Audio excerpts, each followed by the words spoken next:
जैसे अगर आपको याद है कि बालिका वधू नाम का एक सीरियल आया था जी, और बहुत सक्सेसफुल था।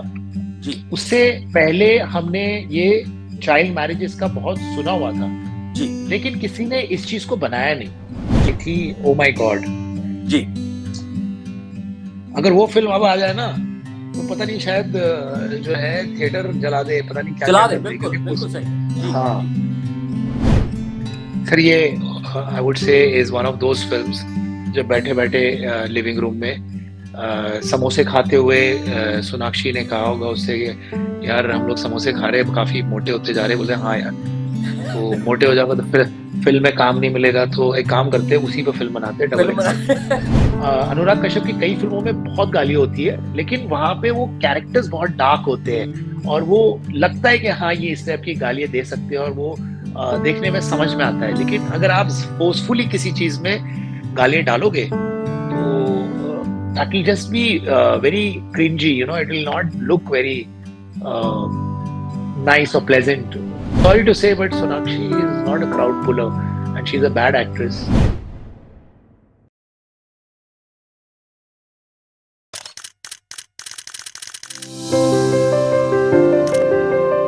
आप सबका स्वागत है हमारे प्रोग्राम आपकी आवाज़ में। आप देख रहे हैं पंजाबी नेशनल टेलीविज़न। मैं आपका होस्ट, आपका दोस्त अमृत बराड़ आप सबका स्वागत करता हूं अपने इस प्रोग्राम में और आशा करता हूं कि आप सब मस्त होंगे, स्वस्थ होंगे और व्यस्त होंगे। पूरी टीम की तरफ से आप सबके लिए यही शुभकामनाएं। आज का हमारा स्पेशल सेगमेंट जो मंथ में हम एक बार करते हैं वो है हिट या मिस, बॉलीवुड की चंद खबरें और बॉलीवुड की गॉसिप विद समीर इकबाल पटेल साहब, जो मुंबई से हमारे साथ जुड़ते हैं और जो लास्ट मंथ फिल्में रिलीज हुई हैं उसके बारे में हम आपसे बात करते हैं। आज के इस प्रोग्राम का जो मेन कंटेंट होता है वो इसलिए है कि ज़रूरी नहीं है जैसे इंडिया में लोग शोज़ जो हैं वो पहले ही देख लेते हैं। यहाँ पर सब लोग काम में व्यस्त रहते हैं और हमारा ये एक वे ऑफ प्रेजेंटेशन है कि अगर आपको जब भी टाइम मिले तो आप कौन सी फिल्म में अपना टाइम लगाएं, ताकि टाइम बहुत वैल्यूबल है, यहाँ पर आप भी जानते हैं। हमारे पास जब भी फ्री टाइम होता है या तो हम बच्चों के साथ व्यतीत करना चाहते हैं या चाहते हैं कि घर के जो काम है वो पूरे हो जाए, लेकिन थोड़ा सा अपने आप को एंटरटेन करने के लिए जो मूवीज़ हमारे लिए बनती हैं, इस प्रोग्राम के थ्रू हम आपको ये बताना चाहते हैं कि कौन सी मूवी आप देखें या कौन सी मूवी देखने लायक है या कौन सी मूवी मिस करने लायक है। तो आइए मिलकर स्वागत करते हैं हमारे अपने समीर पटेल साहब का। समीर साहब, बहुत बहुत स्वागत हमारे प्रोग्राम में। Thank you, sir. Thank you so much. A very good evening to Canada. Sir अभी तो गुड मॉर्निंग हो रहा है। आपका I इंडिया में तो always हाँ अभी अभी यहाँ पे इवनिंग है, so I missed it. A very good morning to Canada. मतलब वहाँ पे जब आपकी मॉर्निंग होती है और आप एकदम फ्रेश जो है शुरुआत करते हैं, यहाँ पे हमारा दिन ढल चुका होता है और जी। हम लोग बिल बिल आप लोग स्लीपिंग बिल्कुल जो मोड में है जा रहे होते हैं। स्लीप मोड में। लेकिन मैं तो I am a night bird, so मेरी एनर्जी रात को ज़्यादा बढ़ जाती है। फिल्मी लोगों का यही बड़ी बात है, वो लोग रात को ज़्यादा जागते हैं। क्या रात को ज़्यादा अच्छा काम करता है सर दिमाग? क्या बात क्या है? हाँ, क्रिएटिव थॉट्स आते हैं ना रात के टाइम पे और मेरा मेरा जन्म भी 9 बजे रात को हुआ था, तो अच्छा। आई एम अ नाइट पर्सन। तो क्या बात है। तो सुनील साहब, पिछली बार हमने जहाँ पे अपना प्रोग्राम छोड़ा था आज उसको वहीं से कंटिन्यू करते हैं। तो अक्टूबर में जो मूवी रिलीज हुई उसके बारे में हम थोड़ा अपने कैनेडियन जो हमारे साथी हैं, हमारे लिसनर्स हैं, व्यूअर्स हैं, उनको थोड़ा बताएं। और इंडिया में भी जो लोग हमें देखते हैं, खैर वो भी हमारी बातों से थोड़ा इत्तेफाक रखते हैं, तभी उनका प्यार हमें मिलता है। क्योंकि इस प्रोग्राम के ज़रिए जैसे मैं अभी बता रहा था कि हम चाहते हैं कि लोग अपना जो वैल्यूएबल टाइम है वो अच्छी मूवीज़ में देखने में लगाएं, ना कि बेकार की मूवीज़ में अपना टाइम खराब करें। और ये हमारा अपना थिंकिंग है, ये किसी और की थिंकिंग नहीं है। मैं यहाँ पे बहुत क्लियर करना चाहता हूँ कि ये हमारी अपनी थिंकिंग है, ये हमारे अपने थॉट्स हैं मूवी के बारे में। लेकिन जो हमारे साथ सज्जन जुड़े हुए हैं वो फिल्मी इंडस्ट्री से बहुत सालों से जुड़े हुए हैं और बहुत फिल्में बनाई हैं उन्होंने, तो इन एंड आउट फिल्म के बारे में वो ज़्यादा जानकारी रखते हैं। तो आइए प्रोग्राम को आगे बढ़ाते हैं। और पहली फिल्म जो मैं आपसे डिस्कस करना चाहता था, जो कि बहुत सुपर डुपर हिट हुई इंडिया के अंदर और वर्ल्ड वाइड, वो है कंतारा। समीर भाई, मतलब कि एक छोटी सी मूवी जो 360 करोड़ कमा गई, जहां पे बड़ी बड़ी फिल्में जो बॉलीवुड में आ रही थी वो धराशायी हो गई उनके सामने, इस मूवी ने एक ऐसा एग्जाम्पल पेश किया कि अनबिलीवेबल है। तो पहले हम थोड़ा मूवी के बारे में आपसे जानेंगे, कैसे किस तरह से आपको लगता है मूवी क्या वजह से सुपर हिट डुपर हिट हुई, और उसके बाद थोड़े से मैं क्वेश्चंस हैं वो मैं आपसे जरूर बात करना चाहूंगा। तो क्या कहना चाहेंगे इस मूवी के बारे में?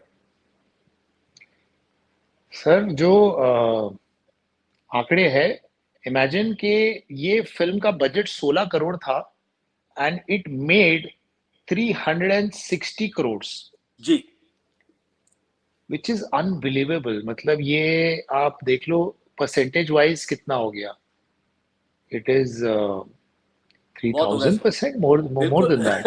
जी आई जी जी। मीन इसको इसको बोलते हैं कि मतलब आपने किस लेवल पे कैलकुलेट करके किस लेवल पे आपने इस चीज को बड़ा बनाया। अब मैं ये नहीं कहूंगा कि इन्होंने कैलकुलेट किया होगा कि हम 16 करोड़ डाल रहे हो हमें 360 करोड़ मिलेंगे, but they have definitely, it's not a fluke that this film has done so well, जी because they have definitely put in the heart and soul, the जी kind of action they've shown, the kind of thrills and जो film का soul है, जी which is amazing। Kannada film को इन्होंने जो है dub किया है और उसके बाद इस लेवल का सक्सेस मिला है वर्ल्ड वाइड। जी this is happening time and again. हमने पहले भी देखा है कि किस तरह से जो है साउथ की फिल्में, they have been made with all the conviction in the South language, then dubbed in Hindi, and then released all over the world and done so well. Ji So अगर आप देखें तो ये जो परसेंटेज है that is the highest till now. जी जी क्योंकि बिल्कुल। पिछली जो फिल्में थी उनका 100-150 करोड़ बजट होने के बाद फिर उन्होंने 1000 करोड़ मारा। मतलब आप सोचो कि percentage wise it's not so much, मगर जी 16 करोड़ से 360 crore is like huge. Huge huge, बिल्कुल बिल्कुल बिल्कुल। इसके एक्टर और जो ही मेन लीड में थे और जो डायरेक्टर ऋषभ शेट्टी, उन्होंने जी कमाल कर दिया। मतलब कि एक छोटे से गांव की कहानी और किस तरह से वो उस लेवल पे ले गए, अनबिलीवेबल है। तो क्या सोचते हैं, story was the main hero, और the way it was presented क्या काम कर गया? Sir, overall, everything has to work, no? I mean, when a film does this well and is universally accepted, तो जी आपकी स्टोरी से लेकर आपका एक्शन, आपका जो परफॉर्मेंसेस है, आपका एक एक डिपार्टमेंट जी has to be top notch for the movie to do so well. जी और ये कभी भी फ्लूक नहीं हो सकता। ये बहुत ही सोच समझकर मेहनत के साथ बनाई हुई चीज है, and that is what is giving results.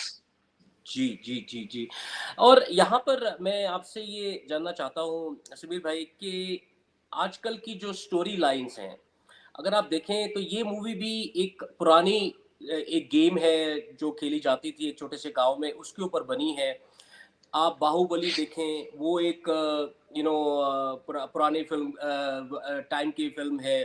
Plus अभी पुष्पा जो आई वो भी एक तरह से ओल्ड वे से प्रेजेंट करी गई थी, मतलब कि ज़्यादा नयापन उसमें नहीं था, मतलब कि इन अ वे नयापन इन द सेंस कि आजकल की फिल्म नहीं थी, वो पुराने ज़माने की एक स्टोरी को लेके उन्होंने प्रेजेंट किया था।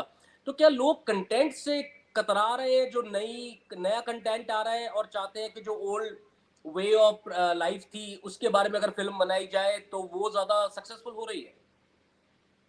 नहीं सर, देखिए क्या होता है ना कि आपका कन्विक्शन, बहुत सारी कहानियां हमारी सोसाइटी में हमारे आसपास चल रही है, हम देख भी रहे हैं, लेकिन उस चीज को दर्शाना और उसके ऊपर बिलीव करना। जैसे अगर आपको याद है कि बालिका वधू नाम का एक सीरियल आया था जी और बहुत सक्सेसफुल था। जी उससे पहले हमने ये चाइल्ड मैरिजेस का बहुत सुना हुआ था, जी लेकिन किसी ने इस चीज को बनाया नहीं, जी है ना? तो उस इंसान ने उस चीज को कन्विक्शन के साथ बनाया, उसको प्रेजेंट किया एक तरीके से, और ये इतने बड़े लेवल पे हिट हो गया। जी तो ये जो कहानियां हैं, ये हमारे आसपास की कहानियां हैं जो हम रोज देखते भी होंगे, लेकिन फिर उस चीज को प्रेजेंट करना, उसके अंदर जाना डेप्थ में, और फिर उस तरह से उस चीज को एंटरटेनिंग और सोलफुल बना के लाना, is your conviction which makes all the difference. जी जी जी जी जी जी, आई आप समझ टोटली। रहे हो, क्योंकि जी कहानियां तो आसपास आपकी, अगर देखा जाए तो गिनी चुनी कहानियां हैं कि revenge story, lost and found story, फिर ऐसे लव स्टोरी, या फिर दो फैमिली के बीच तकरार होगी वो स्टोरी। तो आप रिसाइकल कर करके ही कहानियों को लेकर आते हो और नई तरीके से लाते हो, नया स्क्रीन पे लाते हो, कैरेक्टराइजेशन नया होता है, एक प्रेजेंट करने का तरीका नया होता है, राइट? जी तो कई कहानियां ऐसी होती है कि हमारे आसपास चल रही है, लेकिन कोई फिल्म मेकर या कोई राइटर उसको टैप नहीं करता है। हम्म। लेकिन एक छोटे से, जैसे कंचे खेलते हैं हम बचपन में, ठीक है? जी और सबको पता है हमने कंचे सबने खेले हैं, और वो ऐसे मार के ये करना वरना। अब कोई राइटर उठा के उस पे कुछ बेस बना के कुछ बना डाले, जी तो फिर हमें लगेगा यार ये तो हम बचपन में खेलते थे, अब ये तो बहुत ही कॉमन सी चीज है, पुरानी चीज है, और इस पे इन्होंने कहानी बना दी।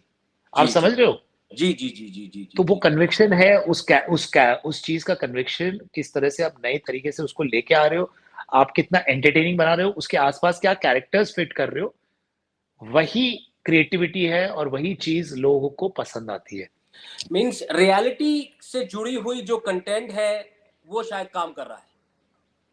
रियलिटी से जुड़ा हुआ हो, चाहे फिक्शन, मेक बिलीव, आप एक मेक बिलीव फैंटेसी लैंड में भी अगर लेके जा रहे हो किसी को, तो उसमें उतना कन्विक्शन और सोल होना बहुत जरूरी है, तभी तो लोग जुड़ेंगे उससे ना। तो मतलब कि आजकल के टाइम पे बड़े स्टार कास्ट होना कोई बहुत बड़ी बात रह नहीं गई है समीर भाई, क्योंकि अगर हम बात करें बड़ी बड़ी फिल्में इस समय पिट रही हैं, लोग उनको पसंद नहीं कर रहे हैं, उसके बारे में मेरे पास एक क्वेश्चन है, वो आपसे मैं जरूर बात करूंगा। लेकिन जो देखने में आ रहा है, क्योंकि ऋषभ साहब को, शेट्टी साहब को ज्यादा लोग, ठीक है वहाँ फिल्में बना रहे थे, लेकिन इस फिल्म ने उन्हें मेगा स्टार और मेगा डायरेक्टर बना दिया है कन्नड़ा फिल्म में, राइट। और all over India, all over world उनको लोग जाने लग गए हैं सडनली। लेकिन जो मेन चीज है कि बड़े स्टार होना फिल्म के लिए जरूरी नहीं है, आप छोटे स्टार्स के साथ या एक अननोन लोगों के साथ भी एक अच्छी फिल्म बना सकते हैं। सर मेन प्रॉब्लम क्या होता है ना, कि आप अननोन लोगों के साथ बना तो लो, लेकिन फिर उसको मार्केट करके ऑडियंस तक पहुंचाना बहुत जरूरी होता है। तो लेकिन कंतारा कंतारा ने तो किया। कंटारा ने किया, लेकिन आप अगर देखो तो उनके पास इतनी बैकिंग तो थी कि वो इस लेवल पर रिलीज कर सके ना। बिल्कुल, कितने ये लोगों के बात पास सही। अच्छी कहानी के साथ उतना फंड होता है, उतना रीच होता है। ये बहुत बड़ा नेक्सस भी तो है ना, कि जी अगर आप बना भी लो, लेकिन आपकी फिल्म को उस लेवल पे ले जाना, प्रमोट करना, उसके लिए पैसा चाहिए, उस पब्लिसिटी के लिए पैसा चाहिए, बहुत सारा अवेयरनेस के लिए पैसा चाहिए। माउथ पब्लिसिटी तो तब होगी ना कि जब उस इंसान तक आपकी फिल्म पहुंचेगी, और फिर आप माउथ पब्लिसिटी से लोगों को पता चलेगा कि हाँ ये अच्छी फिल्म है। जी लेकिन जी कितने लोगों के पास उतने सोर्सेस होते हैं? अब अगर कोई 16 करोड़ की फिल्म बना रहा है, तो उसके पास एक लेवल पे जो है बजट होगा पब्लिसिटी का, एक लेवल पे बजट होगा रीच का और जी रिलीज का। जी जी जी जी जी जी समझ रहे हो आप? मैं ये नहीं बोल रहा हूँ कि जो है उनके पास बहुत सारी बैकिंग थी and they were backed by a big studio and everything, but एक लेवल पे अगर आपके पास बैकिंग है, तभी आपकी जो अच्छी कंटेंट की फिल्म है उसको रीच मिलती है, और वो फिर इस लेवल पे 360 करोड़ बनाती है। जी जी जी जी जी जी, no I totally agree with you. चलिए प्रोग्राम को आगे बढ़ाते हैं और नेक्स्ट फिल्म के बारे में बात करते हैं। फिल्म आई गुड बाय। अब गुड बाय में अगेन अमिताभ बच्चन साहब, नीना गुप्ता जी, रश्मिका मंदाना जी, सुनील ग्रोवर जी, बहुत बड़ी स्टार कास्ट। लेकिन वो जलवा नहीं मिला, बड़ा सेंसिटिव सब्जेक्ट भी था, आजकल के बच्चों के ऊपर था, आजकल के पेरेंट्स और बच्चों के रिलेशनशिप के ऊपर था, फिर भी वो इतना नहीं कर पाई जितना उम्मीद थी। क्या कहना चाहेंगे? जी सर, वो कहीं न कहीं जो है, वो जो राइटिंग लेवल पे मिस कर गए। एक्टर्स बहुत अच्छे लिए, उनके पास बैकिंग भी बहुत अच्छी थी। It was backed by Ekta Kapoor ji and Balaji motion pictures. Vikas Bahl ने पहले कुछ अच्छी फ़िल्में बनाई हैं, तो डायरेक्टर ने भी अच्छा काम कर रखा था। बट कहीं न कहीं राइटिंग लेवल पे अगर फ़िल्म नहीं, कहीं कोई सुर मिस हो जाता है ना, जी तो फिर वो it is not received that well, तो वो जी ऑडियंस को टच नहीं कर पाई। जी जी जी जी जी जी। लेकिन सेंसिटिव सब्जेक्ट बहुत था, मतलब कि अगर हम अमिताभ साहब की बात करें, द वे ही एक्टेड मुझे बहुत पर्सनली बहुत अच्छा लगा। यू नो उसमें उनका किरदार जो उन्होंने निभाया, it was really heart touching. मतलब कि कहा जाता है, आप तो उनसे मिलते रहते होंगे, जो पर्सनली मतलब कि, लेकिन जो उनका जो स्क्रीन का ऑरा है वो आपको रुला सकते हैं। बिल्कुल सर, वो एक्टर तो लाजवाब है, that everybody knows, and he is done a great job. It is a very challenging role that he did, and but वो क्या है ना कि overall movie as a whole कहीं लोगों ने रिलेट नहीं किया, कहीं ना कहीं वो मतलब स्क्रिप्ट लेवल पे, और वो जो मैं बोलता हूँ ना सुर, वो कहीं सुर मिस हो गया। So I guess it was not hitting the right chord. So his performance, of course, was top notch, and all the actors were amazing. But somewhere, जैसे मैं बोल रहा था कि इनके पास बैकिंग भी थी स्टूडियो की, they released on a very good level. The marketing and everything was very good, but somewhere it missed. तो आपका क्या वर्डिक्ट है, क्या कहना चाहेंगे, इट्स अ हिट और अ मिस? सर अगर आप बच्चन साहब का परफॉर्मेंस देखना चाहे तो I guess for that you can watch it once, and otherwise it is okay, I would say in between. One time watch. One time watch, yes, because different subject, performance wise, it was very good, but overall, it is not something which will be a cult film. Right. It could have been. इसमें एक हमारे जानने वाले हैं, बहुत छोटे कलाकार समरजीत सिंह, उन्होंने भी काम किया। तो बहुत छोटा सा बच्चा है, उसका इंटरव्यू मैंने भी लास्ट लास्ट लास्ट वीक किया है। अगर आपने नहीं देखा तो प्लीज़ आप ज़रूर देखें, पंजाबी नेशनल टेलीविज़न के फेसबुक पेज पे या यूट्यूब पेज पे। अगली फिल्म के पे चलते हैं, वो है डॉक्टर जी। अनुभूति कश्यप जी ने ये डायरेक्ट किया। कास्ट थी आयुष्मान खुराना साहब, रकुल प्रीत जी, शेफाली शाह, अगेन बड़ी अच्छी कास्ट। लेकिन फिर भी इतना नाम या इतना पैसा जो कह सकते हैं जाना चाहिए था प्रोड्यूसर्स के पास, वापस वो नहीं पहुंच पाया। Hmm. क्या कहना चाहेंगे? एक बहुत ही डिफरेंट सब्जेक्ट था जो Yes, gynaecology yes, yes. Department में था, तो इसके बारे में क्या कहना चाहेंगे? Sir Ayushmann Khurrana is a very brave actor. वो जी, हमेशा एक अलग सब्जेक्ट चुनते लेके हैं। आते हैं, बिल्कुल बिल्कुल। हाँ, तो sometime it works, sometimes it doesn't work. So it was definitely very interesting on paper that ji, a gynecologist, a male gynecologist, what are ji, his um, उसकी अपनी अंदर की जो कहानी है वो किस तरह से डील करते हैं, एक डॉक्टर्स पॉइंट ऑफ व्यू से एक कहानी थी। जी, एंड कहीं ना कहीं I guess again it was very interesting on paper. Somewhere it missed because of the writing and the making. Somewhere it didn't live up to जो आयुष्मान की दूसरी फिल्में हैं, जैसे उन्होंने शुरुआती दौर में जो फिल्में की थी, जी, they were amazing.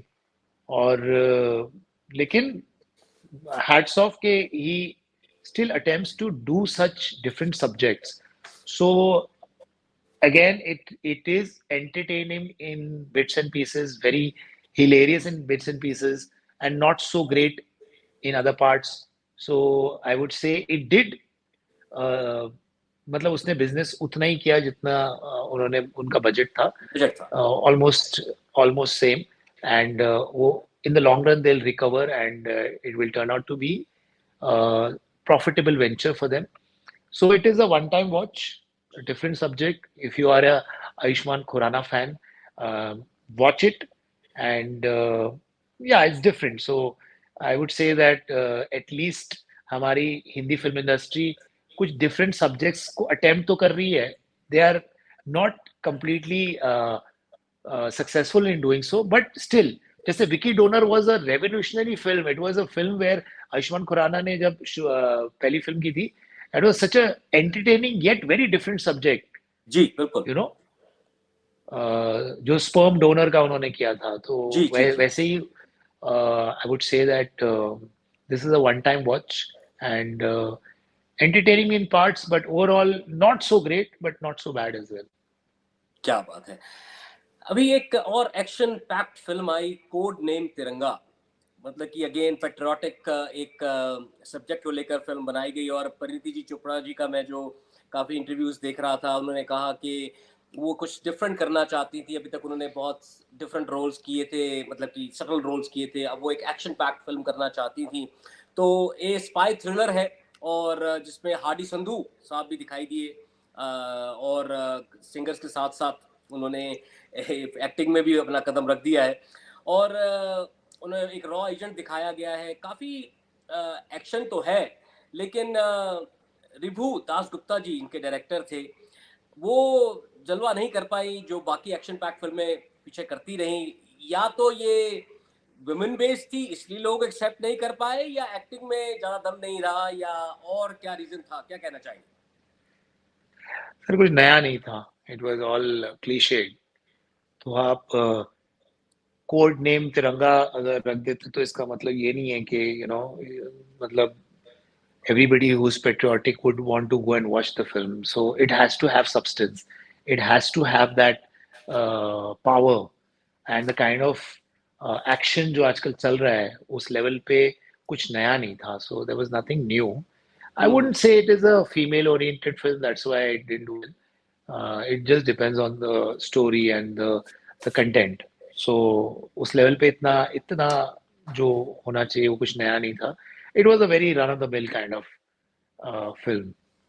So yeah, कुछ प्रोजेक्ट्स मुझे समझ नहीं आते कि कैसे बन जाते हैं. कुछ एक्टर्स की डेट्स खाली होती है और फिर बैठ के वो लोग स्क्रिप्ट लिख देते हैं और बोलते हैं उनको उनको उनको लगता है कि जो है अब मुझे पेट्रियोटिक और थ्रिलर टाइप की कुछ फिल्म करनी है. ओके ठीक है तो बनाते हैं फिर. इसका कहानी ये होगी और ये नाम होगा और लेट्स गेट रोलिंग ऐसा करके कुछ बन जाती है फिल्में. So I guess this is one of them. एक और फिल्म आई जिसमें काफ़ी बड़े नाम थे, लेकिन फिर भी लोगों ने उसको एक्सेप्ट नहीं किया। जो एक लेटेस्ट ट्रेंड चल रहा है बायकॉट का, वो हम्म. उसके अंदर आई। और दो फिल्मों की बात करूंगा। एक तो थैंक गॉड, जिसके डायरेक्टर बहुत बड़ा नाम इंद्र कुमार जी, और उनकी कास्ट, पिक्चर की कास्ट है देवगन साहब, अजय देवगन साहब, सिद्धार्थ मल्होत्रा, रकुल प्रीत सिंह। और दूसरी जो मूवी थी वो थी राम सेतु। डायरेक्टर अभिषेक शर्मा जी, अक्षय कुमार, जैकलिन फर्नांडिस, नुसरत भरूचा, सत्यदेव हम्म. कंचरना। ये साउथ इंडियन बड़ा अच्छा नाम है नेम मूवीज में से। तो हम्म. बात करते हैं थैंक गॉड की पहले। मतलब कि शुरू से ही लोग इसको बायकॉट करने लगे हुए थे। ट्रेंड ऐसा चल रहा था कि जी इसमें मजाक उड़ाया गया है भगवान जी का, और किस तरह से इसको प्रेजेंट कर रहे हैं। बायकॉट, जो आजकल के लोगों के पास और कोई काम तो है नहीं, वो बस बैठ जाते हैं और पैसा दे के अपने व्यूज ले लिए, कुछ कर लिया, वो एक अलग बात है, उनकी अपनी थिंकिंग है। ना उनको फिल्म से मतलब है, ना उनको फिल्म की कास्ट से मतलब है। आज वही इंसान जो उस फिल्म में एक्टर उनके सामने आके खड़ा हो जाएगा तो उनके सामने बोलने के वर्ड्स नहीं होंगे। आई कैन से कुछ नाम ऐसे मैं यहाँ लेना नहीं चाहता, लेकिन वो और कोई काम नहीं करते, उनके पास और कोई काम नहीं है, because may be they are free, और they are not capable of doing anything. तो वो बस अपना एक यूट्यूब चैनल लेके बैठ जाते हैं और क्रिटिसाइज करना, या फिल्मों के बारे में गलत बोलना, या इंडस्ट्री के बारे में गलत बोलना, या फिर बायकॉट ट्रेंड को और प्रमोट करना। I think that is their business, that's what they are funded for. Again it's their business, they can do it. But इस फिल्म के अंदर ऐसा मुझे कुछ नहीं लगा जहां पर आपको गलत कोई भगवान की बेइज्जती करी गई हो, या आप कुछ गलत दिखाया गया हो। एक मूवी है, एक हास्य की जो कॉमेडी की तरह से आपको प्रेजेंट किया है, एक इंसान के ऊपर दिखाया गया है कि वो इंसान कैसा है और जो ऊपर वाला है उसको कैसे ठीक करता है। तो उसमें क्या गलत था मुझे समझ नहीं आया। आप क्या कहना चाहेंगे? सर जहाँ पे गॉड का नाम आता है यहाँ पे लोग जो है उनको एक मौका मिल जाता है कि चलो अब जो है इसमें हम कंट्रोवर्सी पैदा करते हैं, जी। बॉयकॉट करते हैं. जी। तो बॉयकॉट कुछ नहीं, जिनके पास काम धंधा नहीं होता है वो लोग जो है ये अपना प्रोफेशन बना लेते हैं कि अब बॉयकॉट हमारा प्रोफेशन है तो हम ये करेंगे. जी। So so it's all nonsense and there's nothing offensive in the movie. It is just that कि बस करने के लिए करते हैं लोग. अभी जैसे पहले एक फिल्म आई थी ओ माय गॉड. जी। अगर वो फिल्म अब आ जाए ना तो पता नहीं शायद जो है थिएटर जला दे, पता नहीं क्या-क्या जला दे, कर दे बिल्कुल, क्योंकि बिल्कुल उस सही। जी, हाँ, जी। ओएमजी नाम था उस फ़िल्म जी, का, जी, जी, परेश उसमें रावल, इट वाज़ परेश रावल जी, अक्षय कुमार जी, बड़े अच्छी फ़िल्म हाँ, थी वो। जी, जी, बहुत अच्छी फ़िल्म थी। वो एक्चुअली एक प्ले से अडैप्ट की हुई फ़िल्म थी। जी, गुजराती गुजराती प्ले और हिंदी में भी वो प्ले चला था, परेश जी का ही प्ले था। जी, तो उन्होंने अडैप्ट करके वो फ़िल्म बनाई थी और बहुत ही कमाल का सब्जेक्ट था कि एक जी, इंसान जो है, गॉड पे केस कर देता है। जी, बिल्कुल, बिल्कुल। And it was actually originally एक पुराना इंग्लिश प्ले था। जी, The name of the play I'm forgetting, The Day I Sued God or something like that. जी। तो वो इतना इंटेलिजेंट सब्जेक्ट था बट वो अगर आज की तारीख में आएगा तो फिर उसमें तो क्या-क्या बताया है उन्होंने। जी, बिल्कुल, बिल्कुल, बिल्कुल, बिल्कुल। तो आजकल लोगों को बस एक मतलब अपने आप को एंगेज रखने के लिए कुछ ना कुछ चाहिए तो वो इस तरह की हरकतें करते रहते हैं। And talking about the movie it was okay, it was not that great, it was nothing exceptional क्योंकि अगर एक्सेप्शनल होता तो कहीं न कहीं मतलब ये बॉयकॉट असर भी नहीं करता। But it was okay. It was just about okay because see Siddharth जो है he is not a good actor. I would say he is a mediocre actor. वो कहीं-कहीं कुछ-कुछ scripts में he does well, but he is not good with comedy, and comedy is a very difficult genre. Right, So he was not the right person for this movie, and the script also was not all that great. And then having Siddharth in this role was again a very miscast, I would say, and that's why also a reason. But the film has managed to make as much money as they have invested. So कहीं ना कहीं break even तो कर ही जाएगी. दूसरी movie Ram Setu, Sameer जी, अक्षय कुमार साहब और Jacqueline Fernandes, काफ़ी बड़ा नाम, और इसकी जो सीक्वेंसेस थी वो अंडर वाटर भी करी गई और काफ़ी पैसा भी खर्च हुआ इस मूवी के बारे में। जो इसके इफ़ेक्ट्स थे काफ़ी महँगे फ़िल्म में डाले गए, but still it was a part of boycott gang I can say. और काफ़ी उस बायकॉट गैंग ने काफ़ी हर्ट किया इस मूवी को भी। और again it was a disaster for the producers. नहीं इतना बड़ा भी डिजास्टर नहीं था ऑलमोस्ट उन्होंने रिकवर तो कर ही लिया but yes again I would like to ask you why did they do that because Ram Setu जो सब्जेक्ट था and the way they have executed it and everything what was the reason for them to boycott it because of Akshay Kumar or because of the subject? Because of Akshay Kumar. ये यही तो मैं programme ये खत्म हो जाए, मैं उसके बाद आपसे बात करूंगा कि जब अब फिल्मों को हम थोड़ा साइड में रख के हम उस पर आएंगे, और मेरा क्वेश्चन उसी के ऊपर है। क्योंकि अभी एक मूवी आई है ऊंचाई, तो मैं उससे थोड़ा कंपेयर करना चाहूंगा। क्योंकि बायकॉट फिल्म का नहीं चल रहा था, दो सब्जेक्ट थे बायकॉट, इस मूवी को बायकॉट करने के। एक तो अक्षय कुमार जी वो तो थे ही, साथ में राम जी का नाम वहां आया था, तो वो कैसे कर जी सकते हैं, इसलिए इस मूवी को बायकॉट ट्रेंड में डाला गया। तो it was Hmm. Names and the actor Because of himself. the name. Yes, जी, yes, जी, yes. जी, जी, जी। Okay. Yeah, yeah, yeah. So it's sad. I mean, and then I don't know why filmmakers tend to take this kind of risk and why do they even क्यों बनाते हैं या क्यों नाम ऐसे रखते हो which offend मतलब उनको मौका मिलता है आई मीन ठीक है नाम तो आप चेंज कर ही सकते हो कुछ अलग नाम दे दो because the story is about an atheist who then becomes a believer ji, and the entire story is around that only so it was not that great but मतलब जिस जिस लेवल पे बॉयकॉट किया और जितना नुकसान हुआ उतना नहीं होना चाहिए था it should have been an above average kind of film not an exceptionally cult film but above average तक जा सकती थी अगर all these forces wouldn't have worked against them. Last movie जो मैं आपसे डिस्कस करना चाहूंगा वो है डबल एक्सल। अब ये एक डिफरेंट सब्जेक्ट है, और सोनाक्षी सिन्हा जी, हुमा कुरैशी जी इसमें दिखाई दी।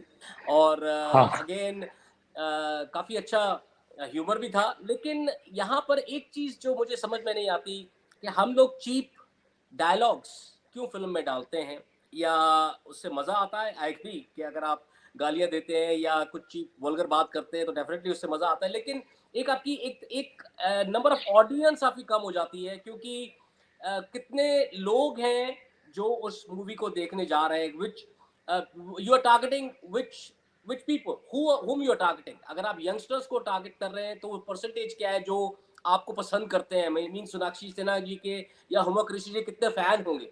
जो फैन नहीं है, अगर हम्म। वो मूवी देखने जाएंगे अपनी फैमिली के साथ या किसी के साथ, I don't think they will appreciate those vulgar dialogues और vulgar words which were used in the movie.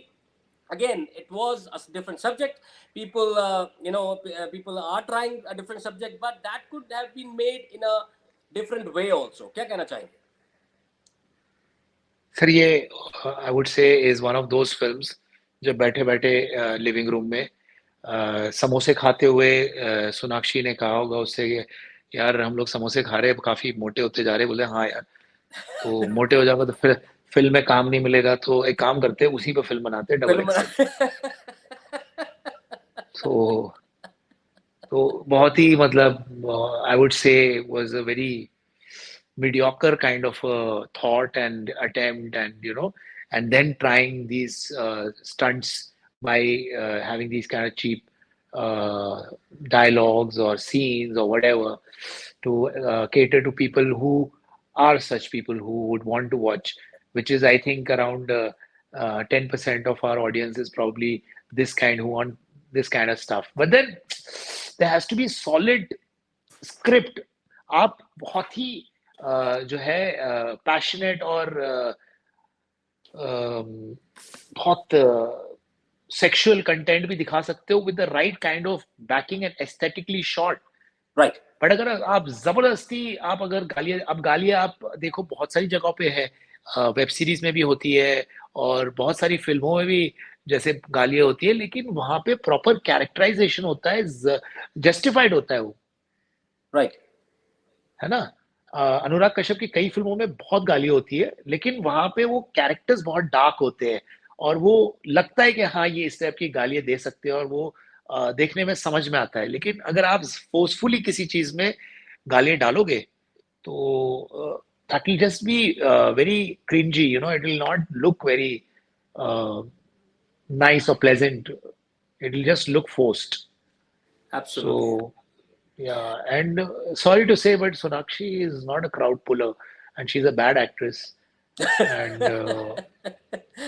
yeah, she's a bad actress, and she's just just about oxygen के साथ वो चल रही है और ऊपर से इस टाइप की चीजें कर रही है. So I guess Huma Qureshi has done some good roles, but then again, the kind of structure she has and whatever. So मैं बोल रहा हूँ ना कि लिविंग रूम में समोसे खाते हुए they must have planned this. So it is a no-no. So मेरे ख्याल से आज के प्रोग्राम में हम यही आपसे कहना Absolutely. चाहेंगे, जो हमारा सोच है, बाकी खैर आपके ऊपर है, आप कितने बड़े मूवीज के फैन हैं। तो गुड बाय और कंतारा, ये दो मूवीज हैं पिछले महीने रिलीज हुई, आप जरूर देखें और आपको जरूर पसंद आएंगी। अपना टाइम जो है आप अच्छी मूवीज पे लगाएं। एक लास्ट मूवी के बारे में आपसे बात करना चाहूंगा, रिसेंटली रिलीज हुई है, वो है ऊंचाई। उसमें बहुत ही अमेजिंग स्टार कास्ट, जिसमें अमिताभ बच्चन साहब, बोमन ईरानी जी, डैनी डेंजोंपा, अनुपम खेर साहब, बहुत बढ़िया एक सब्जेक्ट, और सूरज बरजातिया जी ने इसको डायरेक्ट किया है। और मेरे ख्याल से 483 स्क्रीन पे रिलीज हुई और 1500 शोज इसके बुक हुए थे, लेकिन अभी तक की ये लेटेस्ट जो मूवीज हैं उसमें काफी अच्छा काम कर रही है। सुबीर भाई, 2 मिनट मैं आपसे चाहूंगा, क्योंकि लास्ट के 5-7 मिनट रह गए हैं। 2 मिनट में आपसे यहाँ पे ही जानना चाहूंगा, अगर हम या जो भी प्रोड्यूसर्स हैं वो मूवी को कम स्क्रीन पे रिलीज करते हैं, तो क्या उससे क्या आपकी फिल्म के बजट पे फर्क पड़ता है? जो ओवरऑल बजट होती है उससे फिल्म हिट होगी या फ्लॉप होगी, आंकड़ों की तरफ से वो क्या काउंट होता है? सर डिपेंड करता है आपका जो फिल्म है उसका कितनी पब्लिसिटी हुई है और कितनी फिल्म आपकी गर्म है और लोगों में कितनी उत्सुकता है उसको देखने के लिए। कि अगर बहुत बड़ा स्टार है, जैसे शाहरुख खान की फिल्म आ रही है almost after so many years, अब उसकी जब फिल्म आएगी जी। तो मार्केट सर्वे के हिसाब से आपको पता चल जाता है ना कि कितने लोगों को देखनी है फिल्म और कितने लोग थिएटर्स में जाएंगे वो देखने के लिए, according to the star power and the kind of publicity they have done. So it always works कि आपने पब्लिसिटी में कितने करोड़ खर्चा किया है इस फिल्म को गर्म करने में, ठीक है।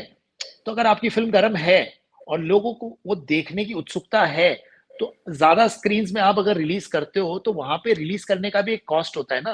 There is a digital cost to release, print cost होता है। जैसे राइट पहले के जमाने में होता था कि आप जब फिल्म को रिलीज करते हो तो प्रिंट्स बनती थी, मैनुअल प्रिंट्स जो थिएटर्स में जाती थी और वो प्ले करते थे वैसे। जी अब क्या होता है कि आपको डिजिटल जो प्रिंट्स होती है वो अपलोड करनी पड़ती है, उसका एक कॉस्ट होता है।